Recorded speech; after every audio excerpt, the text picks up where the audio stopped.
জাতিসংঘের এই প্রতিনিধি দলকে কিন্তু কোনো ধরনের সহযোগিতা না করেই তাদেরকে ফেরত পাঠানো হয়েছিল। এই আন্দোলন বা বিপ্লবকে জাতিসংঘ কিন্তু এটিকে মানবাধিকার লঙ্ঘনের চরম ঘটনা এবং সন্ত্রাসী কর্মকাণ্ড বলে আখ্যা দিয়েছে। সেই কথাটিকে কিন্তু বাংলাদেশের কোনো মিডিয়া প্রচার করছে না। তাহলে আপনি একটা বিষয় খেয়াল করবেন, এই ঘটনার সম্পৃক্ততা কিন্তু বাংলাদেশে ওই যে থানা পুরানো থেকে শুরু করে পুলিশ হত্যা থেকে শুরু করে শুরু হয়েছে। এর কারণটা কি জানেন? 1971-এ যখন পাকিস্তানি হানাদার বাহিনী বাংলাদেশে আক্রমণ করেছিল, তখন প্রথম প্রতিরোধ গড়েছিল রাজারবাগ পুলিশ লাইন। পুলিশরা তখন জীবন দিয়ে তারা প্রমাণ করেছিল তারা বাংলাদেশের স্বাধীনতা সার্বভৌমত্বের জন্য তারা জীবন দিতে পারে। সেটা পুলিশরা কিন্তু প্রথম তার প্রমাণ রেখেছিল। এবং এই 24-এ যখন মেটিকুলাসলি ডিজাইন আন্দোলনটা তারা শুরু করেছিল, সেখানে পুলিশ কিন্তু শক্ত প্রতিরোধ গড়ে তুলেছিল এবং পুলিশকে নানাভাবে নানা কায়দায় হত্যাযজ্ঞ চালিয়ে এবং পুলিশকে প্রশাসনকে সম্পূর্ণভাবে নিষ্ক্রিয় করে ধ্বংসপ্রাপ্ত করে তারা কিন্তু তাদের প্ল্যান সাকসেস করতে পেরেছে। আপনারা শুধুমাত্র পুলিশের যদি এফিসিয়েন্সি দেখেন, এই রাষ্ট্রীয় বাহিনীটি 71-এ যেমন বাংলাদেশের জন্য তাদের বুকের তাজা রক্ত ঢেলে দিয়েছিল, তারা 24-এও বাংলাদেশকে রক্ষার জন্য তাদের বুকের তাজা রক্ত ঢেলে দিয়েছিল। কিন্তু দুর্ভাগ্য আমাদের, আমরা তখন এগুলাকে বুঝিনি, বুঝতে পারিনি। আমরা তখন কথা বলেছি কি পুলিশের বিপক্ষে, আমরা তখন কথা বলেছি কি সাবেক প্রধানমন্ত্রী মিথ্যাচার করেন, আমরা তখন কথা বলতে শুনেছি যে আন্দোলনে ছাত্রদের বুকে ওনারা গুলি মেরে আমার মনে হচ্ছে সম্পূর্ণটা।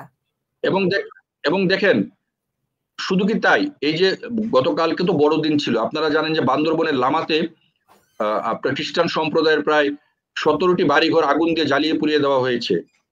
বাংলাদেশে এমন একটি দিন আছে 5ই আগস্ট পরবর্তী বাংলাদেশে এমন একটি দিনকে আপনারা কেউ খুঁজে পাবেন যেখানে বাংলাদেশের মানুষ এক রাত শান্তিতে ঘুমিয়েছে, একটি দিন বাংলাদেশ ঘটনা ছাড়া অতিবাহিত করেছে? তাহলে গতকালকে যে পাহাড়ে মানে কতগুলো পরিবারকে নিঃস্ব করে দিল ঘরবাড়ি পুড়িয়ে। বাংলাদেশ যদি আসলে কি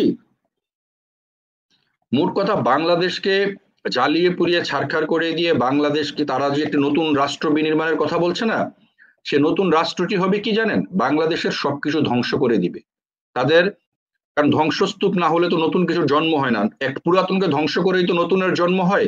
তো সেই ক্ষেত্রে তাদের যে কথাবার্তা, তাদের যে আচার আচরণ এবং এই যে সমন্বয়করা তথাকথিত জঙ্গি সন্ত্রাসীরা, এরা এখন জঙ্গি সন্ত্রাসী, সমন্বয়ক তো বলা যাবে না, প্রত্যেকটি সমন্বয়ক জঙ্গি কর্মকাণ্ডের সাথে সম্পৃক্ত, এরা জঙ্গিদের মদতদাতা এবং বাংলাদেশে যত ধরনের ঘটনা ঘটছে তারা কিন্তু এগুলোর সাথে সরাসরি সম্পৃক্ত আমরা বলবো। আমি বলি সার্জিস আলম প্রতিবাদ করছে যে এই আওয়ামী লীগ তাদের অপকর্মের ফাইল পুড়িয়ে দেওয়ার জন্য আগুন লাগিয়েছে। তো তুই যে বেটা 2 দিন আগে হুমকি দিলি যে আপনাদের অফিস নিরাপদ না বা আপনাদের এই অবস্থা খারাপ করে দিব, তাহলে সেই হুমকি দেওয়ার পিছনের কারণ কি ছিল বা কেন হুমকি দিল, বা সেই হুমকি দিল তো একসময় আমরা জানতাম মামলা হতো, তাই না, অ্যাটেম্প টু মার্ডার। সে তো অপরাধটা আগেই করে ফেলছে, এখন আবার এক ঢিলে 2 পাখি মারতেছে। পাশাপাশি এবার আসিফ মাহমুদ 24 বার হেলিকপ্টার নিয়ে ভ্রমণ করছে এক মাসে। দেখেন এই যে সমন্বয়করা, আমরা কি দেখেছিলাম যখন আনসাররা সচিবালয়ে বিদ্রোহ করছে, ওরা রাজুতে জড়ো হয়েছে, তোরা রাজুতে আয়, ওরা সচিবালয় আক্রমণ করেনি, সচিবালয় রক্ষার জন্য তারা ওখানে গিয়েছে। যখন সচিবালয়ের কর্মচারীরা আন্দোলন করছে, ওরা সচিবালয়ে গিয়েছে। এবং এটা প্রচলিত আছে, এই সমন্বয়করা গভীর রাত পর্যন্ত সচিবালয়ে থাকে, তারা ওখানে তদবির বাণিজ্য করে, নিয়োগ বাণিজ্য ওরা করছে। এবং একটি সচিবালয় যেখানে বাংলাদেশের হৃৎপিণ্ড, যেখানে সমস্ত এটা একটা কেপিআই প্রতিষ্ঠান, সেখানে কিভাবে রাতের পর রাত এইভাবে সমন্বয়করা সচিবালয়ে অবস্থান করে এবং এই সচিবালয়ে এদের কাজ কি এবং এরা যে এই কাজগুলো করছে, এই কাজগুলো সকল রাজনৈতিক দল এরা সবাই জানে যে এরা বাংলাদেশের সবকিছু এরা নিয়ন্ত্রণ করার চেষ্টা করছে।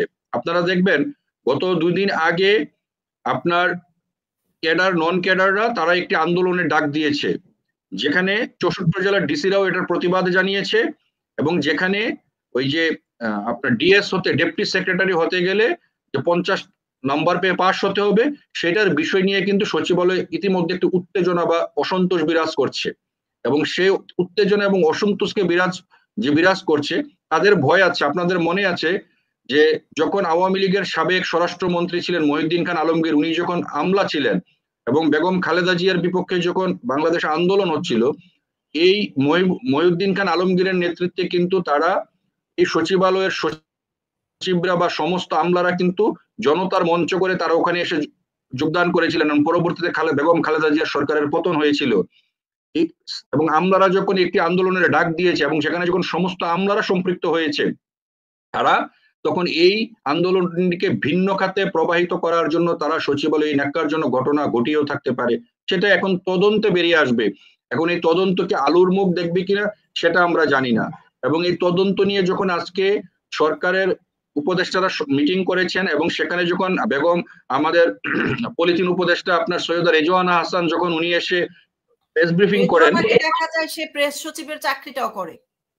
আমার মনে হয় যেহেতু ওনারা গুছিয়ে মিথ্যা কথা বলতে পারেন, ওনার গুছিয়ে মিথ্যা বলার ধরনটা অত্যন্ত চমৎকার, এবং যেহেতু গুছিয়ে দারুণভাবে মিথ্যা বলতে পারেন সেজন্য ওনাকে মনে হয় দায়িত্ব দেওয়া হয় উনি যেন মিথ্যা কথাটি বলতে পারেন। এবং যার কারণে ওনার পাশে কিন্তু শিশু উপদেষ্টা এবং স্বরাষ্ট্র উপদেষ্টা ছিলেন। তো স্বরাষ্ট্র উপদেষ্টা কিন্তু কোনো কথা বলেননি, কথা বলেছেন সৈয়দা রেজওয়ানা হাসান। একটা ধারণা দেই, ওনাকে জিজ্ঞেস করা হয়েছিল যে হাসনাতার সার্জিস বাইরে যে কাউকে হুমকি দিচ্ছে, যে কারো চাকরি খেয়ে দিচ্ছে, যে কাউকেই তার চেয়ার থেকে সরিয়ে ফেলার জন্য হুমকি দিচ্ছে, মানে তারা চাঁদাবাজি বা তাদের সম্পর্কে যে ধরনের কর্মকাণ্ড হুমকি ধামকি সবকিছু আসে, তো তাদের বিষয়ে ওনাকে প্রশ্ন করা হয়েছিল। তিনি বললেন যে প্রধান উপদেষ্টা বৈষম্য বিরোধী শিক্ষার্থীদের কর্মের দায় আমরা নিব না। তাহলে ভাই কর্মের দায় নিবি না, তাহলে তারা যে এই যে অ্যাটেম্প টু মার্ডার হুমকি দিচ্ছে সেগুলোর মামলা হচ্ছে না কেন? তাদের বিরুদ্ধে অ্যাকশন নিচ্ছিস না কেন?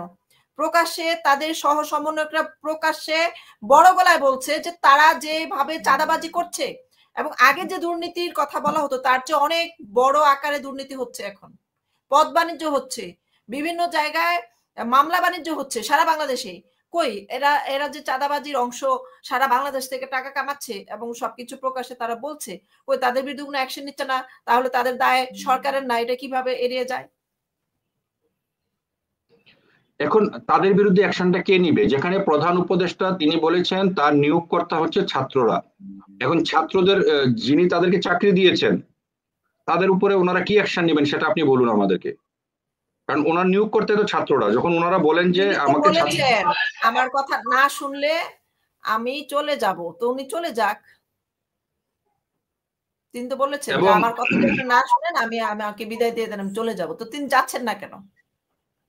এবং এই সার্জিস আলম ফেসবুকে স্ট্যাটাস দিয়েছেন কি, প্রশাসনের চাটার দল হচ্ছে আমলারা, যারা বিগত সরকারকে টিকিয়ে রাখার জন্য নানা রকম পায়তারা করছে এবং এই তাদের শিকড় নাকি উনি উপড়ে ফেলবেন।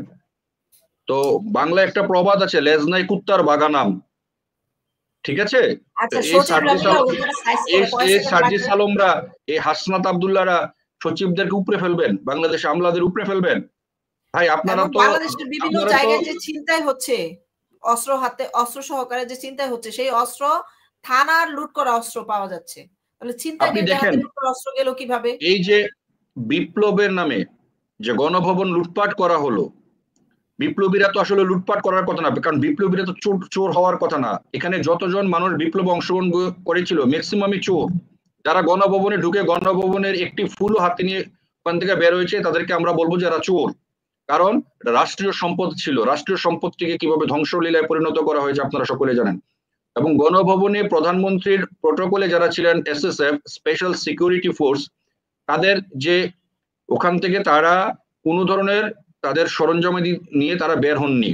তারা সকলেই আসলে তাদের জীবন রক্ষার্থে তারা ওখান থেকে বের হয়ে গিয়েছিলেন। সেখানে এসএসএফ এর ব্যবহৃত অস্ত্র, ওয়াকি টকি এবং তাদের অনেক অত্যাধুনিক সরঞ্জামাদি তখন গণভবনে ছিল। এসএসএফ এর জিনিসপত্র লুট হয়ে গিয়েছে, সেগুলো আজ পর্যন্ত আমরা উদ্ধার হতে দেখিনি, সেগুলো সম্পর্কে আমরা কোনো সংবাদও আমরা দেখিনি। এবং যারা এই আন্দোলনে যে 7.62 mm যে বুলেট ইউজ করা হয়েছিল যে স্নাইপার রাইফেলের, সেটা সম্পর্কে এ পর্যন্ত কোনো কিছু আমরা হতে দেখিনি। দেখেন এই ঘটনাটা যে মেটিকুলাসলি প্ল্যানের অংশ, সেটা আমরা প্রমাণটা পাই কিভাবে? সাবেক প্রধানমন্ত্রী উনি যখন এই জুলাই আগস্ট অভ্যুত্থানে যখন এই ছাত্রদের উপর গুলি চালানো হয়েছিল বা ছাত্র হত্যা করা হয়েছিল বা ছাত্র জনতার উপরে গুলি চালানো হয়েছিল, তিনি কিন্তু বলেছেন আমরা এটা নিরপেক্ষ তদন্ত করব। এবং উনি এর জন্যই তখন কিন্তু জাতিসংঘকে আহ্বান করেছিলেন বাংলাদেশে এসে তদন্ত করার জন্য, এবং তিনি কিন্তু একটি বিচার বিভাগীয় তদন্ত কমিশন গঠনও করেছিলেন। এবং আপনারা জানেন যে জাতিসংঘ তদন্ত কমিশনের দল 2 দফায় বাংলাদেশে এসেছিল, এবং তারা 2 দফায় এসে এই সরকারের কাছ থেকে তারা অসহযোগিতা পেয়ে অসহযোগিতা আর কথা তারা উত্থাপন করে তারা তদন্ত কাজ শেষ না করে তারা বাংলাদেশ থেকে ফিরে গিয়েছে। তারা সরকারের কাছে তারা জানতে চেয়েছিল পুলিশ হত্যার বিষয়ে। আজকে যে বিষয়টি আপনি এখানে রেখেছেন যে এত পরিমাণ পুলিশ হত্যা করা হলো, যে পুলিশদের বিষয়ে তারা কোনো ধরনের পদক্ষেপ নেয়নি। এবং যখন জাতিসংঘের আপনার তদন্ত দল এই জুলাই আগস্ট গণ অভ্যুত্থানকে যখন গণবিপ্লবকে যখন তারা বলেছিল যে এটা একটা সন্ত্রাসী কর্মকাণ্ড, তখন জাতিসংঘের এই প্রতিনিধি দলকে কিন্তু কোনো ধরনের সহযোগিতা না করে তাদেরকে ফেরত পাঠানো হয়েছিল। এই আন্দোলন বা বিপ্লবকে জাতিসংঘ কিন্তু এটিকে মানবাধিকার লঙ্ঘনের চরম ঘটনা এবং সন্ত্রাসী কর্মকাণ্ড বলে আখ্যা দিয়েছে। সেই কথাটিকে কিন্তু বাংলাদেশের কোনো মিডিয়া প্রচার করছে না। তাহলে